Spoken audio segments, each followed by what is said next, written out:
Hi, I'm Marta Belcher, the chair and president of the Filecoin Foundation, where we're on a mission to preserve humanity's most important information and create the internet of everyone. I'm here on the Edge of NFT, the podcast putting important Web3 information into your headphones. So keep listening. Hey there, NFT curious listeners. Stay tuned for today's episode and find out how today's guest has brought her ability to make extraordinarily complex concepts easy to understand to the world of blockchain. And why time is today's guest's best friend. And why in the future, someone might just drop important legal notices right into your MetaMask wallet. All this and more on today's episode. And don't forget, we put together a little soiree called NFTLA just a few months back that brought out thousands of the world's most innovative doers in the NFT space. Head to 2023.nftla.live to get on the whitelist for tickets to our bigger, bolder, better, but also just as intimate and impactful event happening in Los Angeles, March 20th to the 23rd, 2023. See you there.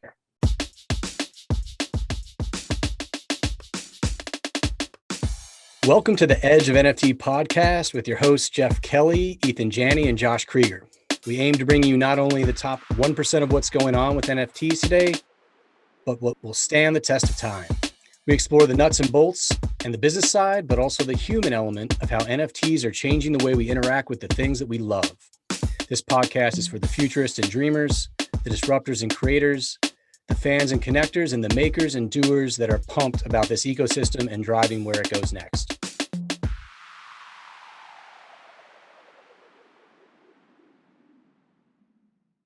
Today's episode features Marta Belcher, president and chair of Filecoin Foundation. Besides her role at Filecoin Foundation, Marta is the general counsel and head of policy at Protocol Labs and also serves as special counsel to the Electronic Frontier Foundation. Marta is a pioneer in cryptocurrency law and has spoken on the topic around the world, including in the US Congress, European Parliament, New York Senate, the OECD, and in Davos during the World Economic Forum. Marta has drafted amicus briefs in the U.S. Supreme Court and U.S. appellate courts for high-profile public interest organizations, including EFF, the Center for Democracy and Technology, Public Knowledge, the Cato Institute, the National Consumers League, Project Gutenberg, and the Blockchain Association.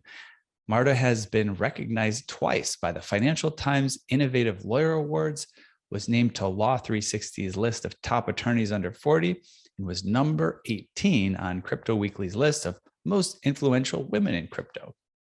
Filecoin Foundation is an independent organization that facilitates governance of the Filecoin network and supports the growth of the Filecoin ecosystem and the decentralized web. Marta, welcome to Edge of NFT. Thank you so much for having me. I'm really excited to be here today and talk all about NFTs. I mean, what do you do with all your time, Marta? Jeez, get busy, huh? I will tell you guys, I originally met Marta in church, but so I know she goes to church, but it's not the church you might think of. We'll let her talk a little bit more about that. But yeah, it's great to have you on the show, Marta, and like, what an honor. This pulls on our heartstrings because Jeff and I got into crypto with Filecoin. Like, it made sense to us as like the first no-brainer sort of thing that we got involved in the entire space. We had done some decentralization in our food tech business, and it was like a logical thing that this should be available to every human being on earth and in every company. So it's really an honor to have you here. Well, it's honestly such an honor to be here, and it was definitely very funny to meet you in a church, because I really think of that as sort of the ultimate centralized institution. So we thought it was a great place to host the what we called the Decentralized Web Gateway during Davos this past May, and hosted it. Church is also, according to some, the first franchise operation. There you go. That's well put. That's a good point. Maybe more decentralized than I'm giving it credit for. But it was very cool to meet you there in Davos, and we'll be back there hosting the Decentralized Web Gateway again at the Sanctuary in Davos in January. And so hopefully I'll see you again, Josh. IRL. Yeah, it's possible, man. But like, the umbrellas were clutch.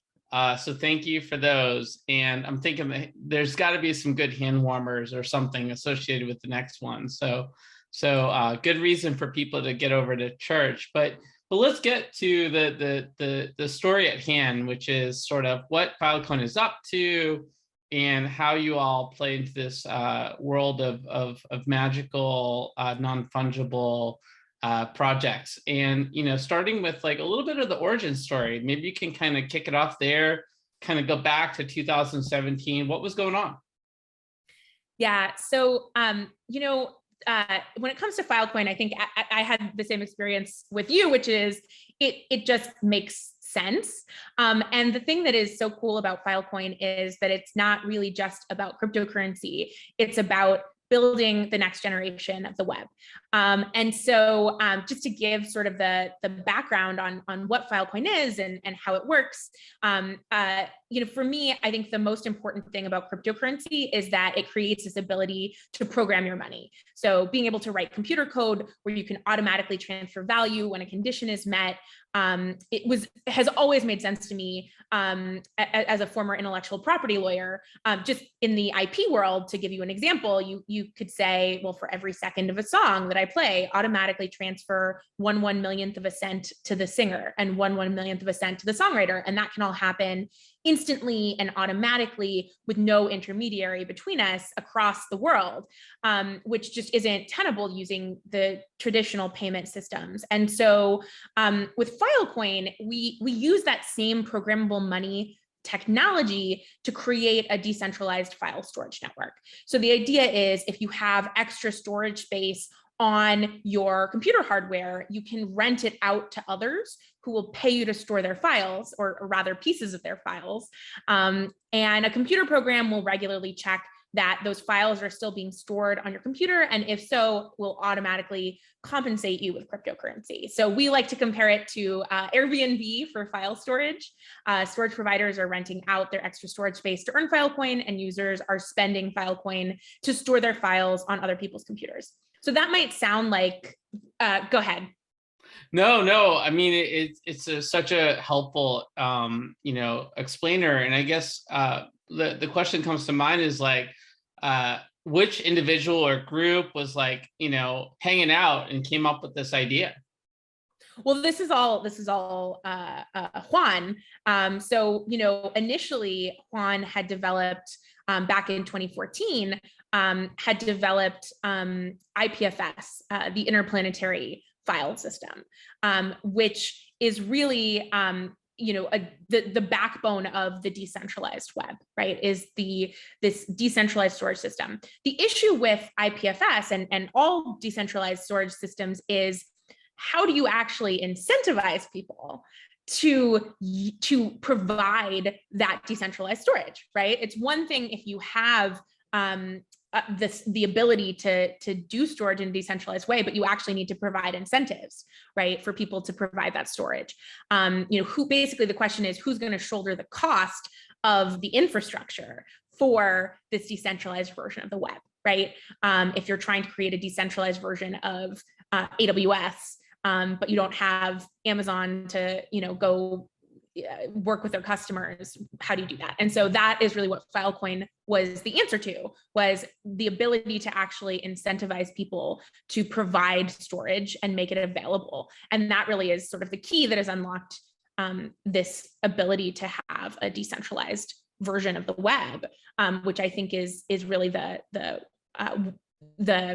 think Filecoin really sounds like a niche use case, but it's actually really a foundational technology, I think, for this decentralized version of the web, where you can create alternative to really the three the three services that make up the vast majority of storage on today's internet, from Amazon, Microsoft, and Google, and not have the issues where you see one of these companies suffer blackouts and have vast swaths of the web go down for hours, right? And not have these sort of single points of failure. So that's the idea behind Filecoin. Yeah, I mean, we think about all the stuff we store in our houses and how much space that takes up, but we don't think about the massive amount of storage that's required for all these converging technologies. Exactly.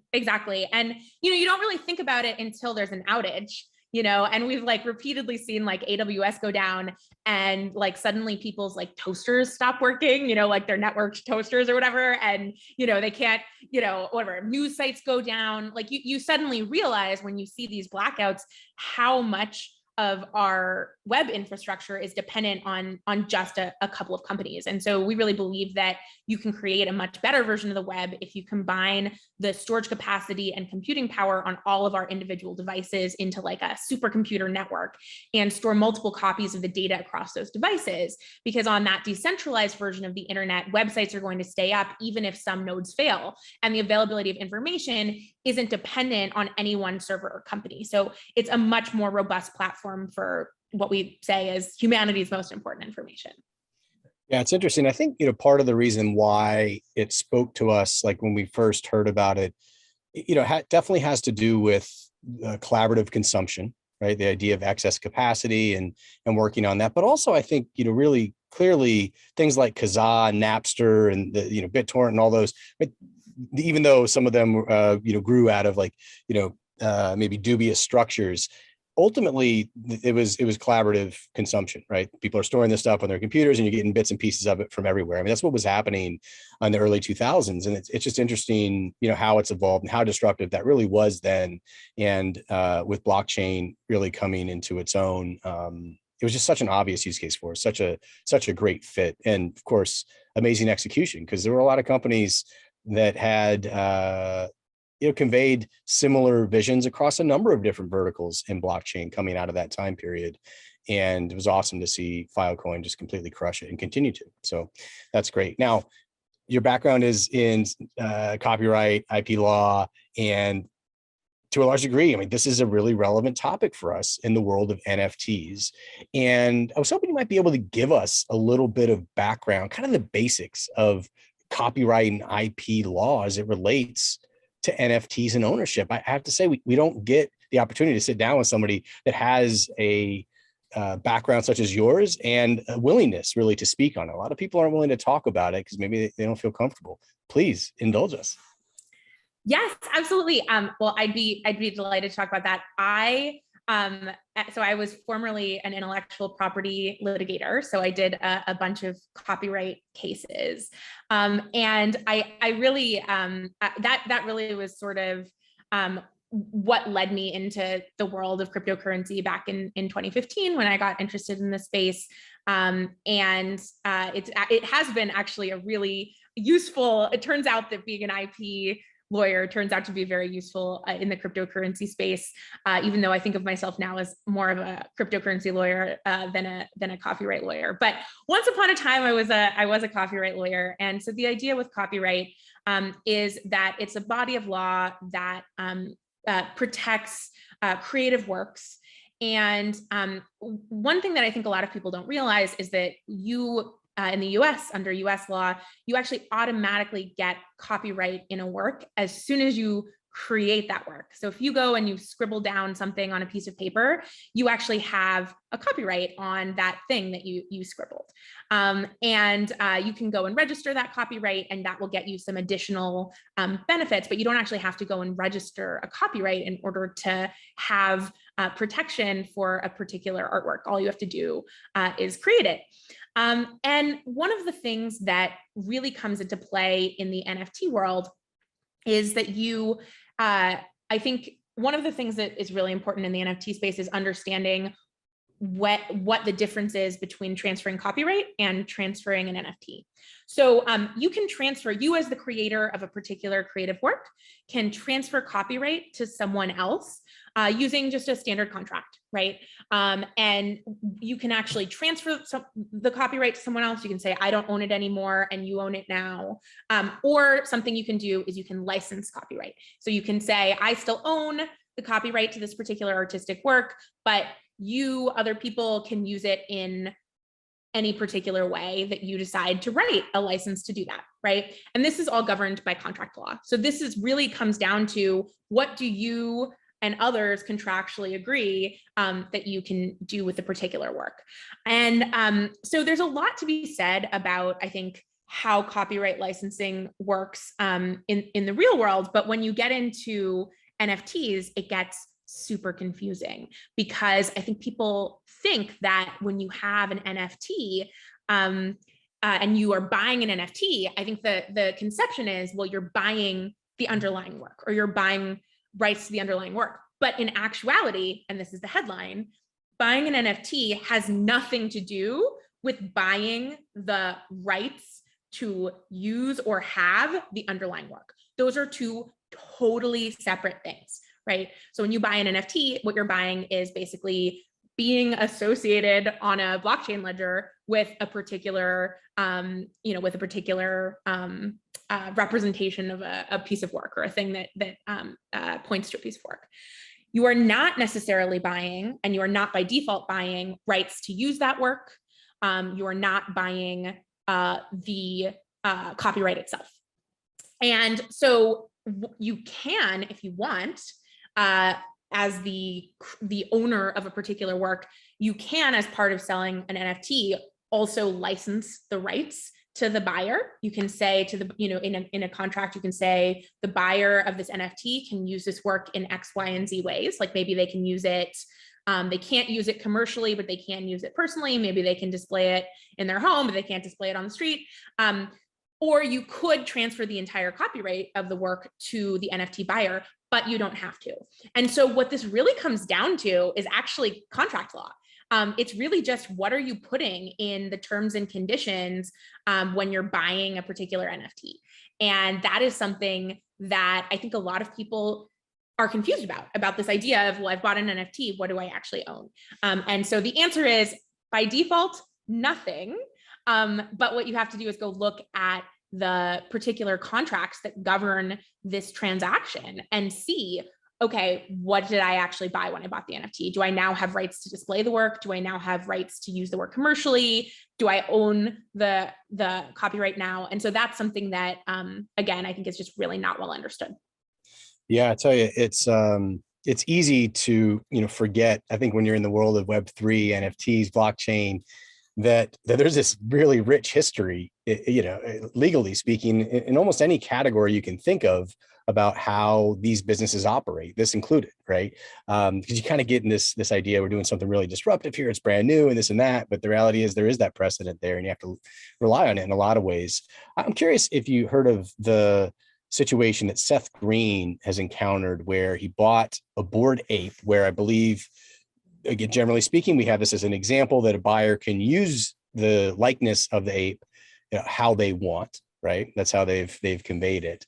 But he says that, from if we believe him, that his ape was stolen, he was hacked, and somebody stole that ape. Now, of course, proving that is actually what happened may be tricky, but in that case, somebody else has that ape in their wallet, right? It was transferred from one wallet to another. Seth claims that it was stolen from him, which we have no reason not to believe him, but it's very hard to prove. I'm curious if that person popped up, or somebody started using that IP on their own. What do you think about that? A, and B, since he doesn't own that ape anymore, he actually has a movie. Actually, it's a TV series that's built around that particular ape. And he's actually using the likeness in that series. It's a central character of this kind of hybrid, almost Roger Rabbit type series. And curious as to your thoughts on this really interesting case. Yeah, super interesting.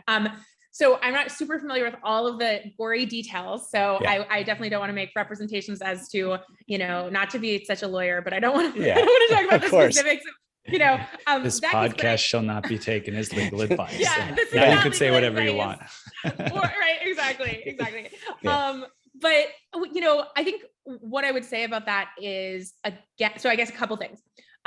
Like the things that brings up for me are like, I think there are like a couple of different interesting things to say.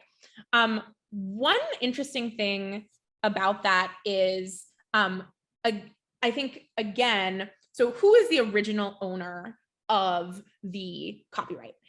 Originally, the copyright is owned by the person who creates the work, right? The board, the company that creates Bored Apes, right? And the actual artist. And so then when someone buys the NFT, there's a question there as to, okay, what did the buyer of the NFT actually buy? So one thing they bought is the fact that, this blockchain ledger will reflect that they are the owner of this NFT. They definitely bought that. And now suddenly this blockchain ledger no longer reflects that. It reflects, whoever stole this Bored Ape NFT, right? But you'd have to go look at the particular terms, conditions, the license to say, well, what actually did the buyer buy, right? Like, and typically, with Bored Apes, right? They, I think have done a pretty good job of doing relatively open licensing around around the actual images, to enable people to use those. But let's imagine it weren't a Bored Ape. Let's imagine that it were a CryptoKitty. So with CryptoKitties, it was really interesting. When you bought a CryptoKitty, you would actually get a license to use the image of that CryptoKitty, but only in non-commercial ways, or commercial ways up to $100,000. So if you were the person who actually owned the CryptoKitty, you could post that CryptoKitty picture on social media. You could even use it in a very small commercial thing, and only making up to $100,000, because that's what the contract said you could do. So then there's a really interesting question, like, okay, depending on how you write the contract, well, now if that gets passed along to the next person, do you still retain those rights? And the answer to that literally just comes down to contract law.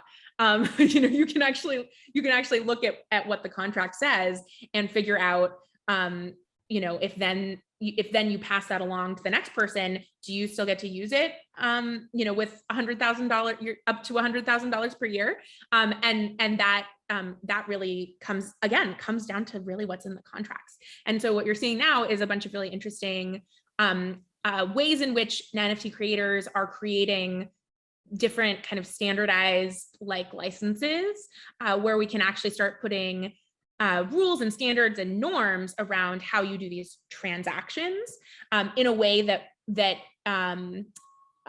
makes it a little clearer what's going on. Because one of the things that happens when we talk about what happens with a copyright in a particular NFT case is that the answer is, well, what does the contract say, right? Which is not as clear as requires a lot more lawyering than I think would be ideal in a Web3 environment.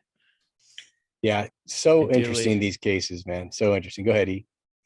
Well, yeah, I mean, and of course this is to come, and I think that's why we think the space is exciting, because there's going to be a lot of evolution. But it's also like, if you can make the smart contract say some of the things, then they can be automated, right? And you don't have to worry about lawyers people enforcing it or whatever. But all the details, right, take a lot to enforce them, depending on the actual details of the contract. So, I mean, that brings me to my question, which is, I'm a creator. I've spent a lot of time with creative people who make things. They just love to make things. That's all they want to do. They don't want to work out all the details of if that's licensed for 1 year or 2 or up to $100,000 or all this stuff. So, the idea of an NFT is that it's a way for an artist to monetize what they're doing, or at least a new avenue for monetization, that potentially cuts out the middlemen, I mean, it's a complicated question. So I want to know what some of the implications are there for like IP buyers and sellers and NFT artists. But I'd love for you to speak a little bit about on how much this does or doesn't actually solve the problem of the artist who, in the end, they're going to have to maybe think about this contract law anyway. Maybe there's going to be a middleman who's a lawyer who has to write the contract, who wants their own percentage, and maybe they set up that contract. I don't know. What are your thoughts on how this all plays out? Yeah, well, I think there's a couple of really interesting points that go along with what you're saying here. One is I think that NFTs are so fantastic for creators because one of the things it allows you to do is to continue to receive payments and royalties as transfers happen downstream, in a way that isn't possible outside of this digital context, right? So typically, if I've sold a painting to you, a physical painting, and I'm the artist, I've made whatever I've made out of that transaction. And then when you turn around and sell it for 10x, a couple years later, because now I'm super famous, like too bad for me. I made what I made in the first instance, right? And so one of the things to me that is so cool about NFTs is that it gives you the ability to actually program in, no, every time there's an additional transaction, the original artist is going to get a percentage of that. Of that NFT revenue. And so I think that is one of the things to me that's so exciting about NFTs for creators, and one of the reasons that I think this technology is so important. Another thing I would say about that is fundamentally this comes down to, you're typically selling an NFT using some sort of platform. So what this all really comes down to is, well, what are the platforms developing in terms of what are their standard licenses? How are they developing the terms and conditions such that when you go on that platform, you can very easily figure out what you're actually conveying to the next to the buyer, right? And so it doesn't necessarily require you as a creator of an NFT to go and talk to a lawyer. I think ideally we live in a world where we have these platforms that have really thought about this. And super ideally, we would live in a world where platforms have collaborated and created standard licenses that make it really clear and apparent what rights are being conveyed in a very English legible way, right? And I have a lot to say about that, and happy to dive into that at some point. And I'm always really encouraging platforms to use the Creative Commons license for that reason.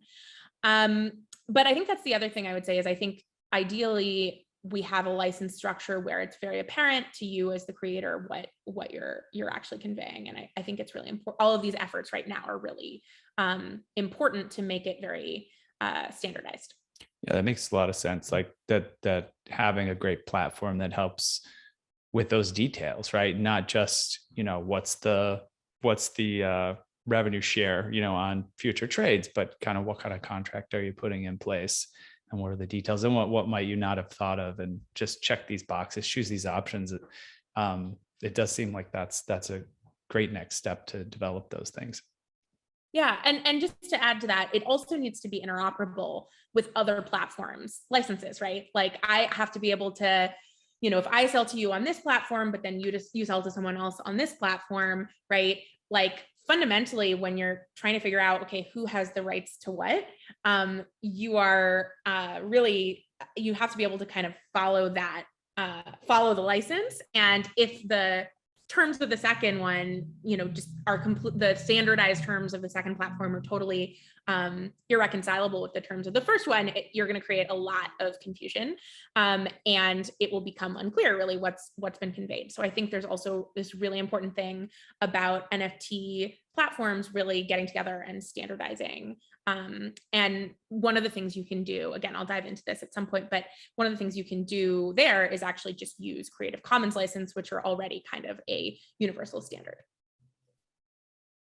Very cool. Yeah, really interesting. So you touched on this, but for like artists and creators listening, how can they sell their work without selling IP rights and use licenses for others to use their art for different purposes? Yeah. So this is one of the things that I actually find so super cool about NFTs. So, typically, you might, if you're a digital creator, you might end up making money from retaining IP to a work and licensing it out, or selling the IP to a particular work. But one of the things that is so cool about NFTs is, as I've mentioned, selling the NFT has absolutely nothing to do with selling the copyright to the underlying work. And so for me, coming from a world of, where I really see the value of things being put in the public domain, one of the things that's really awesome about NFTs is you can actually dedicate your underlying work to the public domain. Like, you can actually, sort of give up your copyright in it, and at the same time still sell the NFT and make money from it, which I think is so incredibly cool. And so that's something that I've really been encouraging people to explore, is figuring out how you can sell your NFT, and then at the same time just actually commit your underlying work that you've created either to the public domain, or openly license it in some way, make it available to the public to use and to remix and to do cool things with, and at the same time make money by selling the NFT. So I think that's one of the things that's really cool about NFTs that's really been underexplored, because this concept of the NFT sale being separate from conveying the IP rights is not well understood. So let me just unpack that a little bit, because my first instinct was like, that sounds like it sucks. I created something. I'm going to let anybody use it for free, whatever they want, play it on the radio a million times. All I have is NFT and somebody could be making a ton of money of it, put this thing on t-shirts, they're making millions of dollars. I'm not getting anything out of it.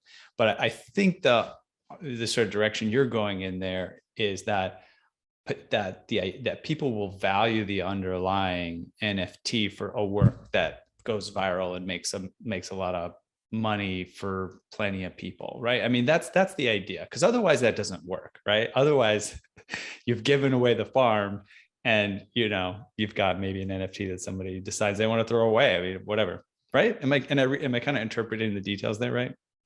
Yeah, exactly. It's like what makes an NFT valuable, right? And sometimes maybe what makes the NFT valuable is the license to the IP rights that you get.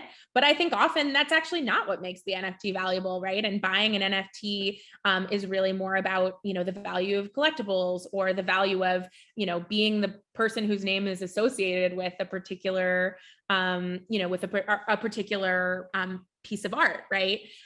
In the same way as, for example, let's say you own the painting Starry Night, right? Like, you don't own the copyright in that. In fact, it's out of copyright. It's in the public domain, but nonetheless, it is a very valuable thing to own that painting, right? And so the thing that's cool is, rather than, waiting the 100 years until you're, life plus 70 for the copyright to go into public domain, you can either put it in the public domain now, or just openly license it in a, like maybe you can license it under, for example, you could license it under a Creative Commons license, where people have to still give you credit, but they can use it sort of however they want, right? And you can openly license this thing and then still make money from the sale of the NFT, right? Which I think is just absolutely awesome. And I really would encourage people in the NFT space to think about how you can do that, and to really think about openly licensing their works, maybe under Creative Commons, or just putting it into the public domain. Right. And so that's Creative Commons license, right, that we're talking about. What are great resources for people? I mean, obviously there's a ton of information out there around IP, copyright law and whatnot, but not like what we're talking about here. And you're speaking about it so eloquently. Do you have a resource or some talks that you've done, or anything you've made available to folks to help them navigate this really particular area that could be so beneficial to creators? Yeah. So, I think, so I guess speaking about Creative Commons, which I've mentioned a few times now, I think in the sort of copyright world, Creative Commons, this problem that NFT owners and creators are having is not a new one. Like, there is this idea of, I have this work, I want to license it in a particular way. How do I do that without needing to enter into individual contracts with every single person who wants to use my artwork, right? What are the ways that I can have, allow people to use my works in the ways that I want them to use it, but not the ways I don't want them to use it? And so this is a problem that has been facing people long before NFTs came around. And so what Creative Commons has done is it has basically created a suite of standardized human readable licenses that allow you to basically very easily label a particular work and say, this particular work is licensed under, just to give you an example, CC BY, CC BY is one example. You might literally just put a little stamp on it that says CC BY, and then everyone knows, having seen that CC BY stamp in the metadata or on the work itself, that it's licensed under those particular terms. And you can go to the Creative Commons website and you can see the human readable version of, okay, what does that mean? And in the example of CC BY, that particular license means that people can basically use the work however they want, as long as they give you attribution. And so they know, okay, I have to give the creator attribution. And there are a bunch of other licenses. There's different Creative Commons licenses for, do you want to use something commercially? Can people use it commercially or non-commercially? There's also the ability to, via Creative Commons license, put something, basically say that something's in the public domain effectively. And so having that standard suite of licenses, I think, is something that has been extremely underutilized by the NFT community. And I think a couple important pieces there. One is, I think that as platforms are developing ways in which they are doing these licenses, creating these new licenses for NFTs, I think that they should heavily lean on Creative Commons licenses rather than trying to recreate the wheel. And I also think, as I've said, that creators should actually be leaning on Creative Commons licenses to look at how they can enable the public to use their works, even as they sell the NFT. So big fan of Creative Commons, and you can check out the Creative Commons website as a resource for that. Nice. And your forthcoming book on Creative Commons, right? Yeah, let's go. Yeah, right, exactly. We can do a whole podcast series on Creative Commons, right? Now, this is cool, super helpful stuff, though. And it's important, and we always say this, there's so many fundamentals to operating a business. This is one of those categories you really got to understand if you're going to create a sustainable business for the long term. And so everybody that's starting businesses for the first time in the world of blockchain and crypto and Web3, like, don't forget about the fundamentals. And this is one of those key pillars. So thank you for sharing that. Absolutely. Yes. Well, we know that book, when you put it out, we'll use some type of Creative Commons license. Exactly. I myself, in fact, do creative. So not like, just to be clear, it absolutely will and does. I have written many papers that I have put a Creative Commons license onto. And if you go to, just for example, the Protocol Labs website, everything on our website is licensed under Creative Commons. So we really do heavily lean on Creative Commons to openly license things in the copyright world. We also openly license things in the patent world, but that's another story. But yes, I am also an avid Creative Commons user. Actually, I've told this story before as a side note, but so my boyfriend in law school took a picture of a gavel, and he put it up on the internet under a Creative Commons attribution license. So anyone can use this picture of a gavel, and it will be available to them to use as long as they give him attribution. So he puts this on the internet, and it turns out that journalists use Creative Commons all the time, because they'll actually need a picture of something, right? And they need to be able to use it and have a really clear license to it. So they're constantly looking on Flickr and searching Flickr for, what are the things that are Creative Commons licensed. And so it turns out that a picture of a gavel is actually extremely relevant for many articles about anything involving the law, any kind of criminal case or civil case. And he licensed it under CC BY. So they have to always give him attribution. And so I actually set up a Google news alert for him at one point, just like, what's going to come up. And it turns out that it's just like a stream of multiple times a day, a new hit on some article about some like grisly murder or other crime, because this gavel picture is used all the time by journalists on, blogs and newspaper articles, because he Creative Commons licensed it, and it's a pretty good picture of a gavel. So anyway, I had to turn that off because I got sick of the grisly murder articles that his gavel picture was used for. But I think it goes to show why you as an artist or creator might want a Creative Commons license something or openly license something, because actually then it can get used when it's really clear to people that this, how you as the creator want it to be used, and they can automatically do that, it actually will get used. So anyway, that's just a sidebar on my personal experiences with That's awesome. Oh my gosh. Yeah, no, we're going to go too deep on this, but I just have to say, I sat next to a woman on the plane, and this was early on in the podcast and what we were doing here. We were talking about NFTs, and her boyfriend happened to be this artist, where one of his things, I think he made an image explicitly as an art project like this. Like it's like him with his face in his hands or something like that. And the art project was, I think he put it as the Wikipedia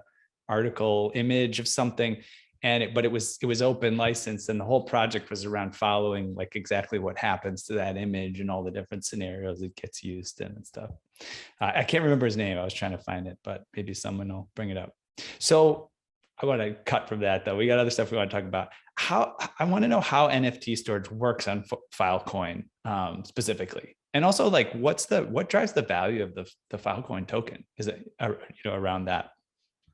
Yeah, totally. So I mentioned earlier IPFS, which was created before Filecoin, and Filecoin is basically built on top of IPFS. So IPFS stands for the Interplanetary File System, and the vast majority of NFTs are stored on IPFS, the reason for that, in fact, there's this saying, people say, if it's not on IPFS, it's not your NFT, right? And the idea is that imagine you are hosting your NFT, and someone's created an NFT and they store it using some sort of centralized service like AWS, right? And then where they've stored it on this centralized server just stops working one day, or someone stops paying that centralized server to host that image file, right? And that means that NFT's associated image is no longer going to be available, right? And so that is really a problem, especially if you imagine like some startup, right, that you've bought this NFT from, and it goes under, and suddenly the file associated with your NFT is no longer being stored. And so, conceptually, right, the blockchain is pointing to a broken link. And so that's the problem with storing NFTs using centralized servers. I mean, if you paid a lot of money for something, you really don't want it to be dependent on some startup staying in business so it can pay its AWS bill.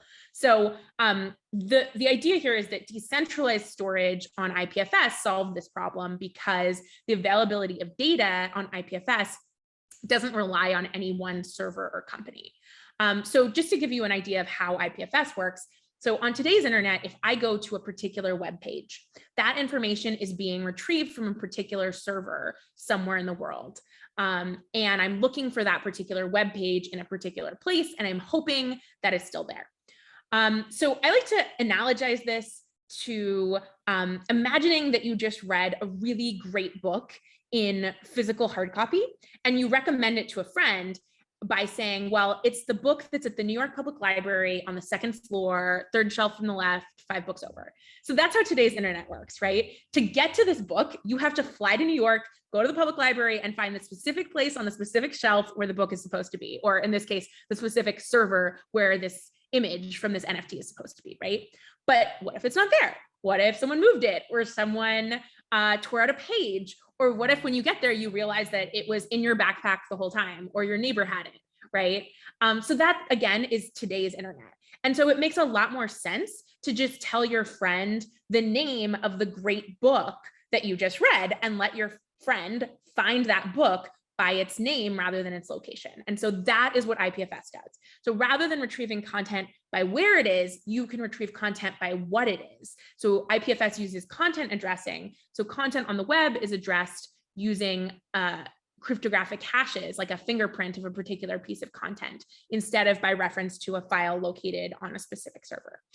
So you just need to know the hash of that content, and it'll go grab that from wherever's closest, from your computer if it's there, or elsewhere. And if you already have it, or someone near you has it, you can retrieve it from there. And so that is why the vast majority of NFTs, when you actually go down to the storage layer, are actually stored on IPFS. Wow, It's so fascinating. By the way, I'm curious if you know this offhand, what's the minimum number of seconds you can play of a piece of music without having to pay for the copyright? Do you have that information? All right. I guess we're not going to hear a small clip of Beastie Boys Intergalactic. You were trying to come in with the soundtrack. I have it queued up. It's queued up. It's ready to go. Only if we know how many man. seconds we could play. Normally, it's relatively. It's actually not it's not an unreasonable amount of time. Actually, I believe if you I watch a lot of like music based like YouTube stuff, and they're always like it's like 15 seconds and then they cut it, because they get in trouble a lot. We get in trouble. There's it would be fun to have like theme songs for duo.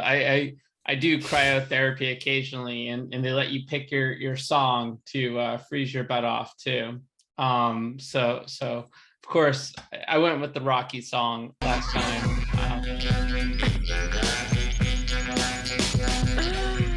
All right, we'll pretend that's it. Yeah. All right. Now this is gonna get taken off YouTube, Ethan. Was that our source code you had up there in the background too, dude? I don't know. It's like for our tech, Come on. So Marta, you've been building for like 5 years. You guys just keep building. Really pioneers in the space. What's next on the roadmap? Well, so it's funny that you used Intergalactic as the theme song for this episode. So in terms of IPFS, I've just explained how IPFS works, and it's called the Interplanetary File System, and that sounds kind of silly, like oh haha, it's the Interplanetary File System, but actually.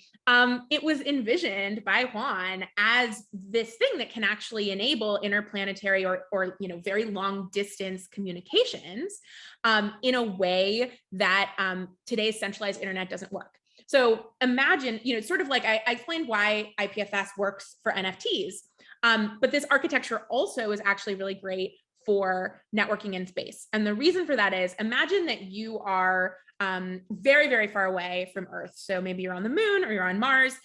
From the moon, there's a multi-second delay for data to go back and forth. From Mars, there's a multi-minute delay for data to go back and forth. And so what happens is, if you have to reference data by a particular location and go get it from a particular location, and let's say that location is Earth, every single time you get that data, you have to take that delay, right? Even if you just got that data a day ago, or even if the person next to you just got that data, you have to every time go back to a particular server on Earth and get that data and take that delay. And so that really just doesn't work in space with this delay. And IPFS actually fixes that. So with IPFS, instead of doing that, you can just look for a particular content ID. And then what will happen is it'll get that data from whoever's closest. So let's say there's a satellite flying by that already has that data. It'll get it from there. Or if another device near you already has that data, it'll get it from there. And one particular device needs to take the delay once if you're, let's say, getting it from Earth, and then everyone around them has access to that particular piece of data. So this actually is intended to be something that enables interplanetary communications and networking. And so one of the big things that we announced in Davos, Josh, where I met you, was we actually just announced that the Filecoin Foundation has a partnership with Lockheed Martin, where we are working to use IPFS in space. And so that was my very exciting announcement from earlier this year. And that's something that we are actively working on, and really, really exciting stuff to finally see the vision of IPFS being interplanetary actually coming to fruition. Wow, that's exciting, and I'm sure that's a multi-year process to pull that off. Well, so yes, and it is right now we're basically in the exploratory phase where we're basically identifying what makes sense for the demonstration mission, and so we're being pretty opportunistic there, and really looking at, okay, what are the different missions where we could actually get a payload on. Also looking at what are the things that we're going to need to do in order to make sure that IPFS is working with the hardware that it needs to be working with. But it really is going to depend on what missions we can kind of tag along with. And Lockheed's helping us identify that. And our first phase is going to wrap up at the end of August. So really, really kind of exciting stuff. That's really cool. And we know Kyle, of course, who has done a lot of space NFT type of work. He's based in LA, so happy to connect you with Kyle and all the amazing stuff he's doing. And that was a blast from the past for me, because in a former life, I was doing some government consulting, and I was actually working on general aviation pilot service improvement with Lockheed Martin. So, space, flying things around in the most efficient and impactful way, that's definitely some of their bread and butter, and a great partner for such an ambitious project. So good stuff. Yeah. Hey, our buddy Mike Mongo is going to be up there pretty soon doing some fun stuff. So maybe he can throw something in his backpack. All right. Jeff, I'm like thinking some ideas for NFTLA 2023 here. There's something fun that's like underneath the surface here. We just have to We'll see. Figure it out. Last question for you, Marta, before we head over to Edge Quick Hitters. What else is inspiring you in the Web3 space? There's so many cool projects, so many different people doing so many different things. Like what gets you jazzed? I think so the things that really get me jazzed are really the things that are working on using this technology to build a decentralized version of the internet.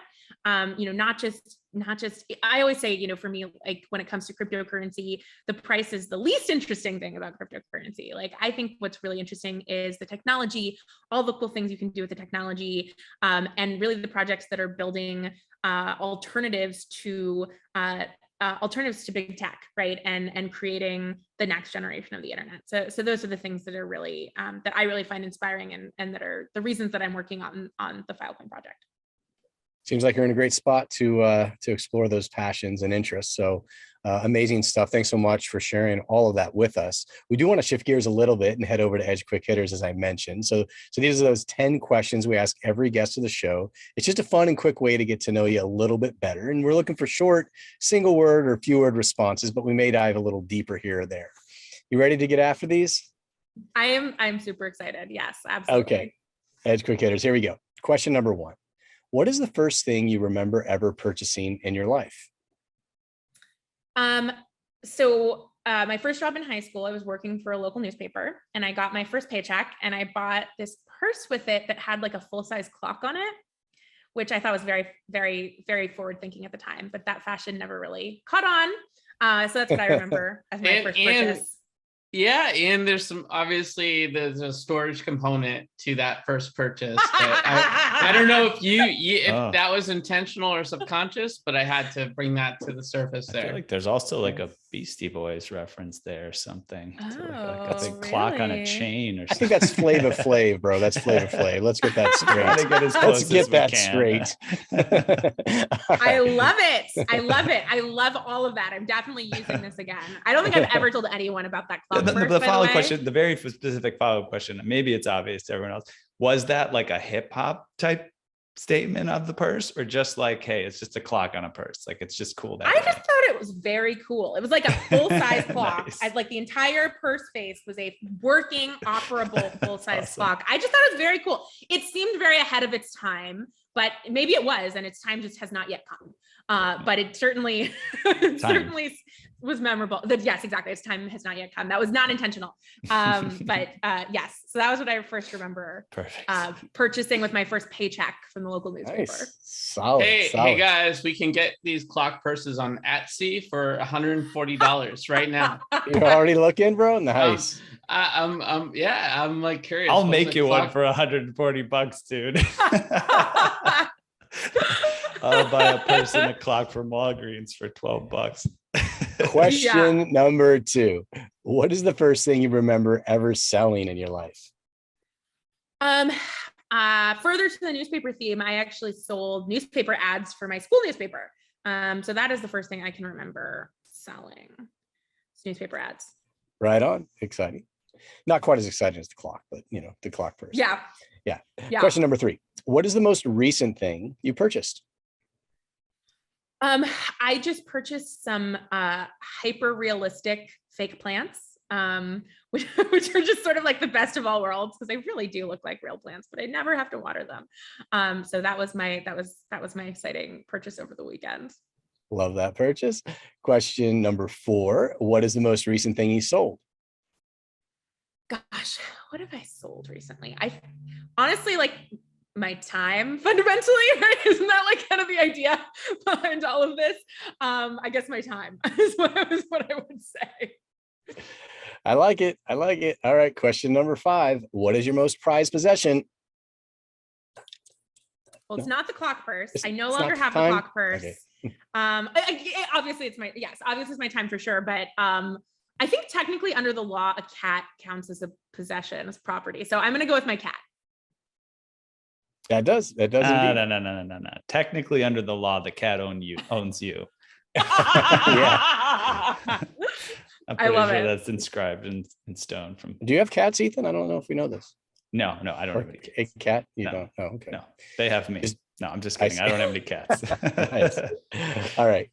Question number 6. If you could pass on one of your personality traits to the next generation, what would it be? I think one of the things I like the best about myself is I feel like I can explain things that are complex relatively simply, which is what I try to do in my policy work. When I'm working with members of Congress, and I think ability to explain things that are complex in a simple way with no jargon is definitely one of my favorite personality traits. Can Wait, you I don't teach- get can you it. teach- I don't. Could you? Sorry. I was just gonna say, can you teach me how to then sort of paraphrase and explain what you explained to us to others? It's like, that's like a whole other. I'm like, wow, I got it in the moment. That makes sense. Now, how do I actually convey this to others? That's the next level. Exactly. Yes, that's the meta aspect of it. Yes, totally. Right. I mean, like if you can't explain it to a 5-year-old, you don't understand it, is my fundamental feeling about that. There it is. Question 7. If you could eliminate one of your personality traits from the next generation, what would it be? It's a great question. I think it fundamentally comes down to like what is your, what are your bad personality traits? So bear with me. I met this girl once wearing Slytherin robes. She was like maybe like 10. And I was like, oh, that's very interesting that you're a Slytherin and wearing Slytherin robes. That's really interesting. And she goes, well, Slytherins aren't evil. They're ambitious. And I was like, oh, that's really interesting. So I think I actually fundamentally am a Slytherin. So whatever the suite of Slytherin traits are, maybe the hyper ambitiousness, I think would be the answer to that question for me. Question number 8. If you could buy anything in the world, digital, physical, service, and experience that's currently for sale, what would it be?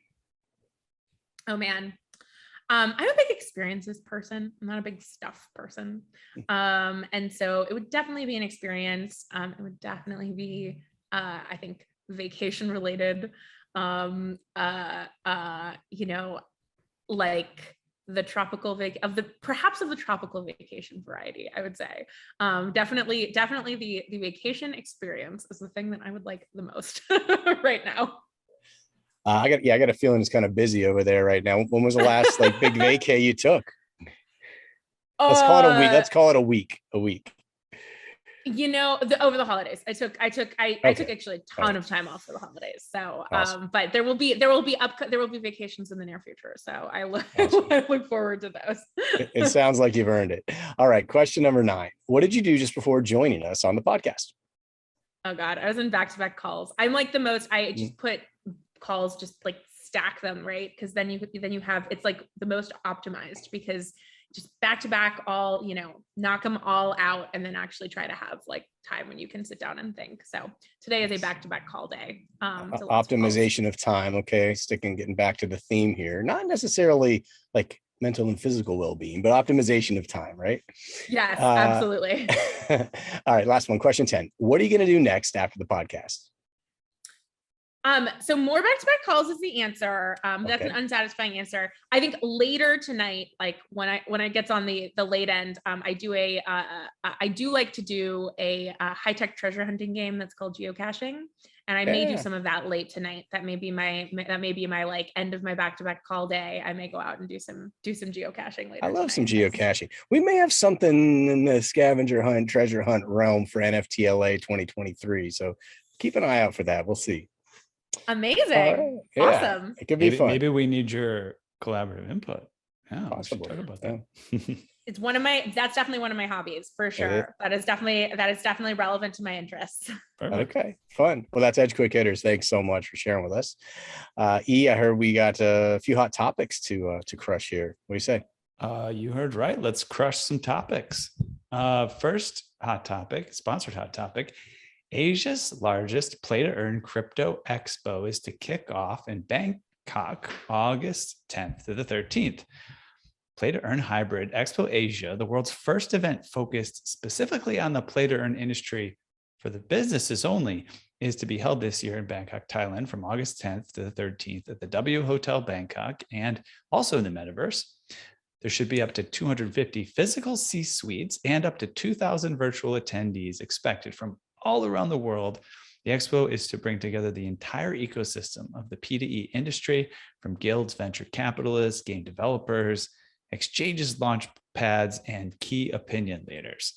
Yeah, I mean, it's interesting that focus on the business side of things, and it just goes to show how much the economy of gaming is growing and really becoming one of the pillars potentially of the future economy. Yeah, we were just talking about how gaming in general is just interesting for the space, the level of engagement that we get from like gaming episodes and topics, whether it's here or newsletter links, things like that. It's really through the roof. You know, as we look at our stats and everything, it's something really interesting we've been noticing, and we've been having conversations about that. There's a need out there around content and information specifically related to this space. Gaming in blockchain, even though it's still relatively nascent compared to gaming outside of blockchain. And it's there's something there. There's something we need to explore further. Yeah, I think at the end of the day, like, people have pretty intense lives these days, and gaming is a diversion and sort of but yet something that's like engaging and fun is a part of our society. And I think there's been sort of this underlying question this year about what is it that's going to make blockchain gaming adopted by the masses. We just had a really interesting episode with Boss Fighters, who's doing some really cool AR gaming stuff, and we talked about it there. And I think it's coming, and I think storing all this data would be really important. What do you think, Marta? Yeah, it's so interesting. I always, when it comes to sort of Web3 and gaming, one of the things that I, when people really started seriously talking about the metaverse, the thing that really stood out to me is, who really gets the metaverse is gamers, right? Like, who are already spending much of their lives in the metaverse. So I think it's really interesting, right? How much, when you really think about the metaverse, how much that already exists in the gaming world. I also think like when you start thinking about, okay, what does like the future of the metaverse look like? I think it's really important to think about wanting that to be part of a open and decentralized universe, as opposed to something that's owned by Facebook or some other central intermediary, which is where what we think about when we're thinking about the future of the metaverse. I want to only be in the metaverse if Facebook owns it. So I'm putting my foot down. Nobody is saying that. Nobody is saying that. I mean, people are going along for the Facebook ride, but nobody's saying, I want my metaverse to be a Facebook metaverse. Oh, it's coming. It's coming, man. It's coming. So this event, some other cool stuff about it. There's going to be a final, like a pitch competition with a final winner. This is, I mean, clearly there must be some other factors at play, but the final winner could win up to $3 million of a pitch competition that they're going to be running. That's pretty awesome. Yeah, it looks like they got all kinds of sponsors in the mix, a bunch of VCs in the mix there. We'll see what it's comprised of, but I'm guessing some form of investment and or in-kind stuff. But either way, big number for them to promote related to it. And yeah, I mean, there's not that much happening that's focused on gamers. There's a need for it, and this is what they're doing. Of course, in Asia, Southeast Asia, they've always been ahead of the curve when it comes to gaming, collaborative gaming, community gaming, gaming as an esport. So not surprised to see that they're leading the way on this front as well. And it looks like we have some kind of a ticket giveaway that they're collaborating with us on. Jeff, you know any details on that? Yeah, that's right. Yeah, the organizers are going to kick out 10 tickets, virtual tickets, to the virtual experience for this event. So keep an eye out on our socials, and we'll give details for how to score these tickets. Sounds like a pretty sweet event. You don't want to miss it. Very cool. All right, on to the next hot topic. A UK court allows lawsuits to be delivered via NFT. All right, we'll just drop that into your MetaMask wallet, sir. According to a Tuesday notice from UK law firm Giambrone and Partners, a case brought by Fabrizio D'Aloia against Binance Holdings, Poloniex, Gate.io, OKX, and BitCub over allegations someone was operating a fraudulent clone online brokerage has resulted in a legal precedent offering a digital solution to serving someone. June 24th, the judge in the case allowed parties to be served by airdropping NFTs into wallets originally held by D'Aloia, but stolen by unnamed individuals. Get out of here, dude. That's crazy. All right, I dropped this one in. I was as I was in next week's episode grabbing some questions for our Edge quick hitters a little bit earlier. I saw this one in there. Our pre-production folks had put it in. I was like, we got to drop this one in this episode, right? We got to get Marta's take on this. This is interesting, right? So we were talking earlier briefly about like Seth Green, like his ape getting stolen and whatnot. It's in a wallet somewhere, right? And so like the equivalent to what you just described, is like someone dropping a subpoena in that person's wallet. They know they have the ape and they just drop it into the wallet. What is going on? This is interesting stuff. Marta, what do you think about this?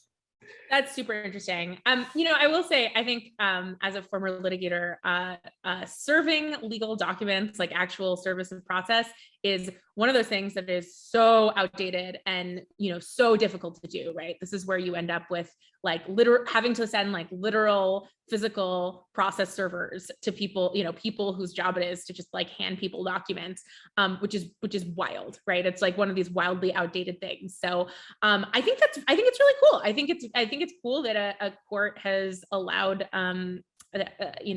allegedly allowed, I haven't looked at the documents themselves, but sounds like reportedly has allowed service of process by actually serving someone via NFT.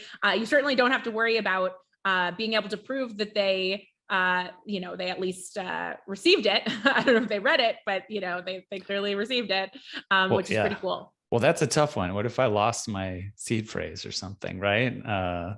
Then you can't prove that I have seen it, like you said, right? Right. Exactly. I mean, I think it's interesting, right? It's definitely interesting. Definitely raises a lot of questions. I haven't looked at the documents themselves, but I do think I do think that service of process is a shockingly outdated sort of thing. But I mean, just to give you like an idea, like sometimes you can actually give people formal legal notice of something via something like publishing something in a newspaper, which is kind of also very outdated and wild. So this whole area of law has a bunch of things that are not necessarily aligned with how things actually work in reality. And I think it's pretty cool that a court is actually thinking about, okay, well, if we're going to do things that are a little bonkers, may as well do them in a way that's actually up to date with how people are actually experiencing the world. It's interesting. I mean, there's all kinds of different things you can program into an NFT, I guess. I imagine you should be able to figure out if somebody's viewed it at some point in some form or fashion within a particular wallet, right? There's got to be a way to program that, no? Well, so it would totally. And I mean, I think it's really interesting. And I think, one of the things that's weird about this area of law is it isn't necessarily, it isn't necessarily just like, okay, well, if you can prove that someone read something, then you properly serve them, right? You have to like have done, checked the boxes, done the right thing, had the, oh my God, like it's actually kind of wild. Like you wouldn't even believe some of the, like sometimes you can serve someone via, like a FedEx box, like a commercial mail receiving agency. I remember I did that once. I served someone via the commercial mail receiving agency, and it was like this crazy bonkers process where the thing has to sit under California law. The physical papers have to sit in the CIMRA for like a certain number of hours, and then they have to be forwarded by the CIMRA, the FedEx worker to the last known address. But you then have to get, the declaration. It's just wild. Like it is just wild, the things that you have to do to like check the box that you've properly served someone. And so the fact that you could make that in any way more aligned with reality is amazing. All right, we'll keep an eye out for interesting ways to serve people here. So look, Marta, I think that's hot topics for today, and I think that is bringing our time together for a close, as enjoyable as it was. We want to make sure that listeners know where to follow you and all the fun things that you're working on, as well as Filecoin Foundation. Like, where should we direct people? Yeah, absolutely. So we have the Filecoin Foundation. We also have our 501c3 nonprofit that focuses on the decentralized web in general, which is called Filecoin Foundation for the Decentralized Web, FFDW. So you can follow us you can follow Filecoin Foundation, you can follow FFDW, and you can follow me on Twitter, or you can check out fil.org, which is the Filecoin Foundation's website, or ffdweb.org, which is the FFDW website. And I'm at Marta Belcher on Twitter. There we go. Check it out, y'all. Okay. Well, I think we've reached the outer limit at the edge of NFTs for today. So thanks for exploring with us. We've got space for more adventurers on this starship. So invite your friends and recruit some cool strangers that will make this journey all so much better. How? Go to Spotify or iTunes right now, rate us and say something awesome. Then go to edgeofnft.com to dive further down the rabbit hole. Lastly, be sure to tune in next time for more great NFT content.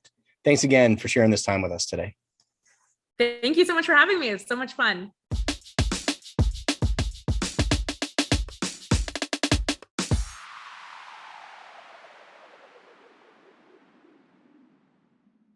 The views and opinions expressed on the Edge of NFT podcast reflect solely those views and opinions of the show creators and its guests. We're learning as we go, just like you. Please make sure to do your own research. Our podcast is not financial advice. There are multiple strategies, and not all strategies fit all people. You understand that you are using any and all information available on or through this podcast at your own risk.